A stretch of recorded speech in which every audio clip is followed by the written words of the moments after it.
But that, here we are.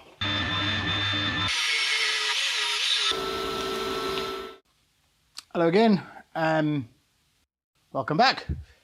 So today we're talking about idle air control valve. Now, just in case you're not sure what that is, it's a simple little solenoid air control valve with a stepper motor that's controlled by the ECU and allows air into the cylinders of the motorcycle when the throttle's closed. When you close the throttle with this type of system, the throttle bodies actually close completely. They're not like carburetors where you still have a tiny little gap, so you've got some air coming through for idle. It doesn't do that. It's they're actually completely closed, and the only air going in is through this idle air control valve, and that way the ECU can control the idle speed. Now, obviously, in some cases that's more important than others. I think in cars with air conditioning and that kind of thing, where the engine load at idle can change, it's a bit more important.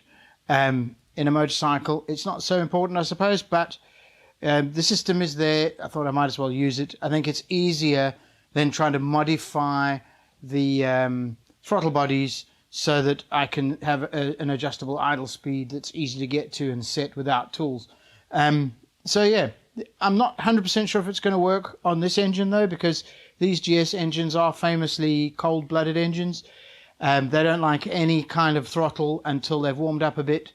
In fact, starting one, every GS I've ever come across, the starting procedure is full choke, no throttle, push the button, and then it'll start, and you don't give any throttle until it's actually warmed up a bit. So that's my experience. I don't know if that's going to cause problems here, but it is something you can adjust in the fuel map, so we'll have to see. But yeah, anyway, so last time we looked at the ignition coils, and we've got them all mounted in here, and I said that this is probably a good location for the idle air control valve. This is what it looks like. It hasn't got all its innards in at the moment, but it's just a plastic body and then a stepper motor with a plug. I'm going to put it over here, I think. So I think what I'll do is I'll move the camera, get a close-up, and we can see how this thing's going to go together. Right, so here we've got our coils that we mounted last time. This is the area, I think, where we want the idle air control valve. There's good access from underneath, and I don't think it interferes with the tank in any way, so it does look like a useful space. I'll have to weld something in place here, some kind of bracket, but we'll get to that. We'll do a 3D print first and see what it's all going to look like. That's what the actual stepper motor looks like. It's missing its bits. I haven't got them on there. I'll put them on when I assemble it all properly. But that connects to this plastic piece here. Normally, this bit here would be inside the airbox and sealed up against the bottom of the airbox. Obviously, I'm not doing that because I don't have an airbox. So what I'm going to have to do is come up with some way to use these mounting holes with some kind of spacer to some kind of clamp at the top here that holds in place a kind of a tube or something that I can connect a filter onto. I'll 3D print something to do that, and then I think some kind of bracket. I'm thinking if we put it that way up, like that, in there, then there should be enough space for the plug to come out here and around the frame into the wiring harness, and then these connectors are at the bottom facing that way, so I can get a pipe on each of these to these 4 nipples on the intakes. So I think that's kind of a good location. Obviously a pipe on here means I've got to come below this part of the frame, so sort of there. I think it's not going to interfere with anything, and we'll have reasonably good access from underneath to actually plug it all in and get everything connected. So I think that's kind of what we're going to aim for. So I think I'll go and 3D print something, come up with a sort of bracket, 3D print it, and we'll come back and see if it's going to fit. Right, so here we are. I think if we put it at a bit of an angle, I think that'll probably be okay actually. I think we want it quite far back, sort of about here would be ideal.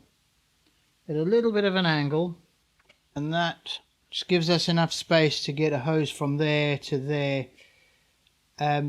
This is the type of hose that the Triumph would normally use, and obviously that end goes on there, the other end on one of these nipples, and then it lives under there like that. But I don't have much of this hose, I don't have enough, so I think I'm going to just use a bit of fuel tubing, because it's probably going to work just as well. So I just need to make sure I don't have the bending radius too tight. So I think if I can mount it sort of there, that'll probably work quite well. And then if I ever decide one day that I'm going to put an airbox on, I can just connect it to the airbox, which would then live in this sort of area. So, but in the meantime, I can probably just put some kind of filter on the end. I'm thinking that's about right, that. Okay, I'm happy with this. I like the way it sort of fits together. I think I'll go ahead and make some parts out of metal.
Right, so here we are with our metal version.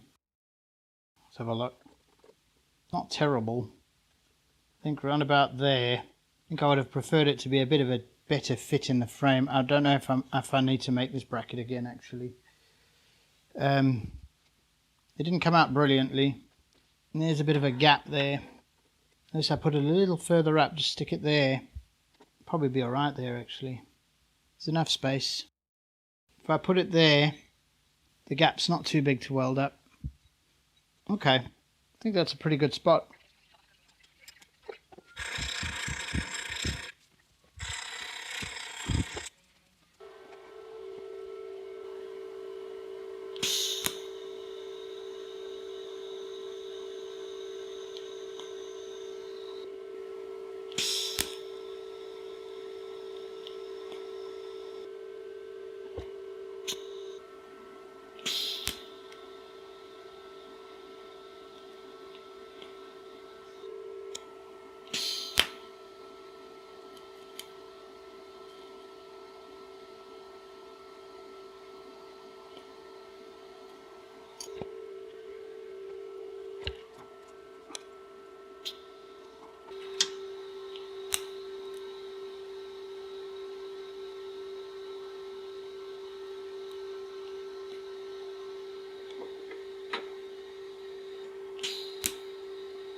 Right, so as you may have noticed, I'm not really a welder.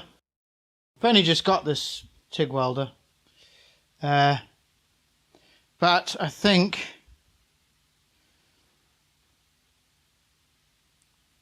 it's tacked on. Doesn't look terrible. I'll get a proper weld onto that once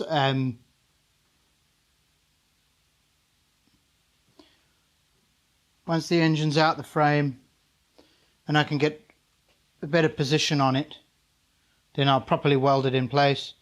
Meantime, I'm just going to let that cool down and then we'll have another quick check, make sure everything fits. But it's not looking terrible, and I think it'll work. So as long as it works, I suppose that's the main thing. But yeah, once it's cooled down, I'll fit the idle air control valve, and I think what I'm going to do is I'm going to cut the tubing, and we'll see if it actually manages to the bending radius isn't too big, too small, and it actually manages to get to these nipples. If it does, I'll be quite happy with that. So we've got some bits of fill tubing. I have a suspicion that this is the heavy duty stuff rated for injection, and I don't think it's necessary for this. I might replace this with some thinner walled stuff because this is very difficult to get a bend. It's really hard stuff, but we'll see how it goes. So I think it might be easier to first fit this onto these nipples. This is a good test for how strong this carbon fiber is because I'm having to push really hard to get it on there. Maybe we can brute force it into place. Oh, yeah, I think we need some thinner walled stuff. This is definitely overkill. It's just an air pipe.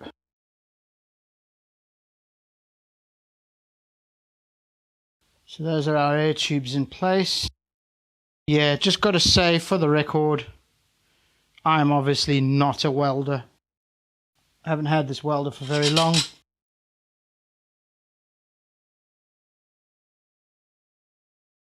Bit fiddly. I'm going to tighten that up. Looks pretty secure. Even with it just tacked in place, seems pretty solid. Yeah, that looks pretty secure. See if these will go on. Yeah, that's easier than I thought actually.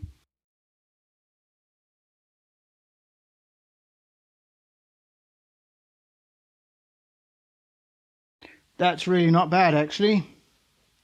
Okay. I'm actually quite happy with that. Let's get a close-up. Right. There you can see my terrible welds. But I'll tidy that up properly later. And the unit sits in there quite well.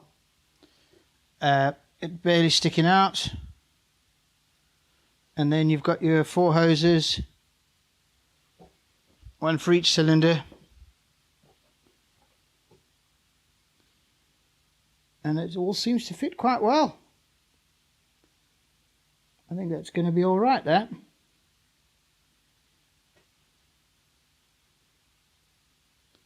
Just need to make sure that with the throttle bodies in place, we don't have any interference of any kind over here.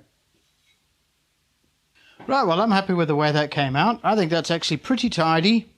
It's not really using up much space under here.